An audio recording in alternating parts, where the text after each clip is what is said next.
Good morning, everyone. Welcome to today's presentation. I'm excited to introduce our topic, which is the Siemens MSDAC ACM200 Diagnostic PC Chart. Today, we'll be exploring how this system works and its benefits. We'll cover the key features, the diagnostic process, and how it can improve your workflow. Let's get started. All right, let's walk through the first step of configuring our network settings. First, we need to access the Settings menu. From there, go to the Search Control Panel, which is your gateway to all network options. Once you're in the Control Panel, navigate to Network and Internet, then open the Network and Sharing Center. Now, to modify your adapter settings, click on Change Adapter Settings. Here, you'll see your network connections. Select the Ethernet port you're working with. Double-click on it or right-click and choose Properties to open the connection's properties.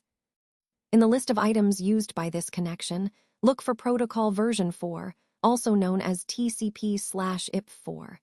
Highlight it, and then click on Properties. This is where you'll set a static IP address, which is often necessary for network configuration or troubleshooting.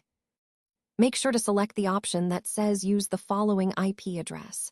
Here, you'll input the specific IP address, subnet mask, and default gateway provided for your network. For example, the IP address might be 10.11.19.100 with a subnet mask of 255.255.500 and a default gateway of 10.11.19.0. These details are crucial because they define how your device communicates within the local network and with the Internet. By setting these correctly, you ensure your device can properly send and receive data in the network environment. Remember, accurate configuration here is key to maintaining network stability and security. All right, let's walk through the process step by step. First, we start by tracing the start of MSDAC ACM200. To do this, we open Internet Explorer and go to the web. Once there, we open a new tab for easier navigation. In that tab, we type ACM allocate IP address into the search bar. This helps us locate the specific tracing tool or page we need. After finding it, we select the tracing option. Next, we set the download frequency to every 3 seconds. This is important because it ensures we get a detailed and timely data capture. We then wait until after 12 hours, at which point a new file will automatically be created. This helps us manage long-term data collection without manually saving files repeatedly. Once the file is created, we choose the target folder where we want to save it. It's crucial to select the right save file folder location to keep our data organized. Finally, we select ACM to start the tracing process.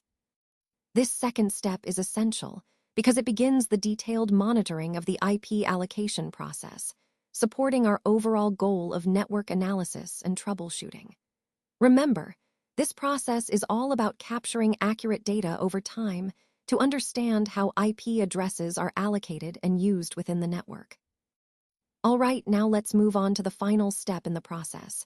When you're tracing an open file, you'll want to start by selecting the Tracing tab. This is where all the action happens. Next, make sure you're in the correct file mode, which determines how the file is being analyzed. Then, choose the log file associated with the process. This is crucial for tracking the activity. Now, you'll need to select the specific file you want to trace, in this case, the ACM IP file. Once you've done that, simply double-click on the file to open it and begin the tracing process. Remember, this is the third step in the overall procedure, so it's important to follow these steps carefully to ensure accurate results. This process helps us pinpoint exactly where issues may be occurring or where certain data is coming from, which is essential for troubleshooting and analysis. Keep these steps in mind as you proceed, and you'll be able to trace files efficiently and effectively.